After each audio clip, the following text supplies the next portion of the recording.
Sir, आपने कहा था कि प्रत्याशियों की जो सूची होगी वो हमारे पार्टी के तरफ से पूंजीपतियों की नहीं होगी, जात धर्म देखकर नहीं होगी। क्या ये प्रक्रिया अब भी वही होगी या कुछ और होगी? आप बता दीजिए कि कहां पर जन स्वराज का कौन प्रत्याशी घोषित किया गया है जो यहाँ का बहुत बड़ा पूंजीपति है, या जिसके बारे में चर्चा हो कि भाई ये प्रशांत किशोर को जन स्वराज को 5 करोड़ रुपया देके टिकट लाए। सर, चूंकि अभी लिस्ट जारी नहीं हुई है इसलिए एक उम्मीद की जा रही है, क्या वही प्रक्रिया जारी रहेगी? आप उम्मीद कर रहे हैं तो आपका धन्यवाद है कि कम से कम आपको इतनी उम्मीद तो जन स्वराज से है कि जन स्वराज टिकट नहीं बेचेगा।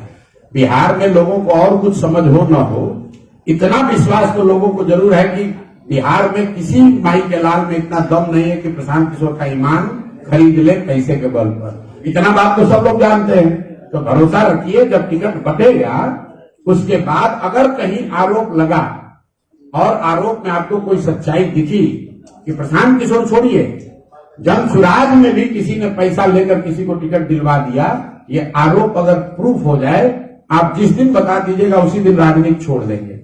किसी का, फिर से रिपीट कर दे रहा हूं, बिहार में न किसी के पास इतना पैसा है न उसमें दम है कि आकर हमारे ईमान को खरीद सके। और विकास की बात करते हैं जी, तो सर क्या आप अगर सीएम बनेंगे तो जितने भी, किसने कहा कि हम बनेंगे सीएम? नहीं, हमें फ्यूचर की बात अगर मगर क्या होता है सर, अगर मगर क्या होता है? अगर जन स्वराज की सरकार बनेगी ठीक है तो बिहार में विकास की बात होगी, ठीक है, शिक्षा रोजगार की बात होगी, और आप देखेंगे कि भ्रष्टाचार को कितनी कड़ाई से तो सर जितने यहाँ रोका जाए। जितने भी बिहार सरकार का बजट है 3.25 लाख करोड़, और अगर सारे जनप्रतिनिधियों का पेंशन जोड़ दीजिएगा तो 500 करोड़ भी नहीं होगा। 500 करोड़ भी बड़ी राशि है, उसको भी देखा जाएगा, लेकिन उसी 500 करोड़ की वजह से बिहार गरीब नहीं है। आप लोग, इसको अंग्रेजी में कहावत है, missing the jungle for the wood, मतलब जंगल जल रहा है वो नहीं देख रहा, लकड़ी पकड़ के बैठे हुए हैं। ये दूसरे नेताओं की तरह हम ये बयानबाजी नहीं करते हैं कि हम आएंगे तो सबका पेंशन रोक देंगे। हम तो ये चाहते हैं कि जनप्रतिनिधियों का पेंशन और बढ़े, लोग कितनी तरक्की हो कि बिहार में लोगों की आमदनी बढ़े, लोगों को रोजगार बढ़े और जनप्रतिनिधियों का भी मानदेय बढ़े। गोवा में, ध्यान से सुनिए, गोवा में प्रति व्यक्ति आय है 2 लाख रुपए। वहां पर एमएलए को सबसे ज्यादा मानदेय मिलता है देश में। बिहार में प्रति व्यक्ति आय है देश में सबसे कम, और यहाँ सबसे कम लोगों को मिलता है मानदेय। यहाँ के वार्ड सदस्य को, यहाँ के मुखिया को, यहाँ के सरपंच को, यहाँ के प्रमुख को जन स्वराज की व्यवस्था बनेगी तो उसको 2 गुना, 3 गुना, 4 गुना ज्यादा पैसा मिलेगा, क्योंकि हम लोग सत्ता और संसाधन के विकेंद्रीकरण के पक्ष में हैं। सिर्फ 4 अफसर बैठ के दिल्ली पटना में सब मलाई मारेगा तो यही दुर्दशा होगी जो आज बिहार की दुर्दशा होगी।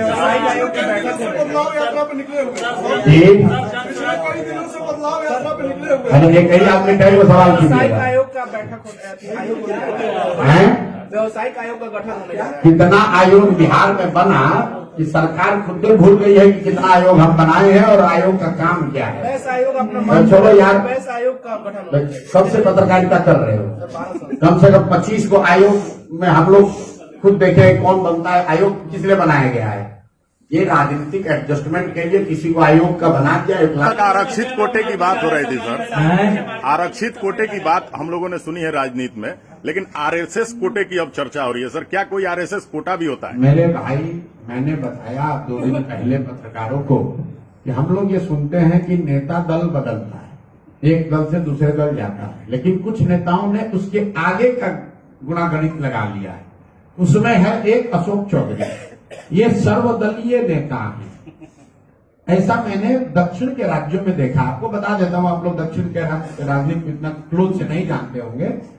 दक्षिण के राज्यों में ऐसा होता है कि परिवार के अलग अलग सदस्य 2 या 3 पार्टियों में रहते हैं ताकि कोई भी सरकार आए उनको नुकसान न हो।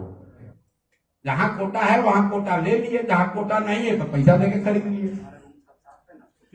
चलिए भैया, बहुत बहुत धन्यवाद।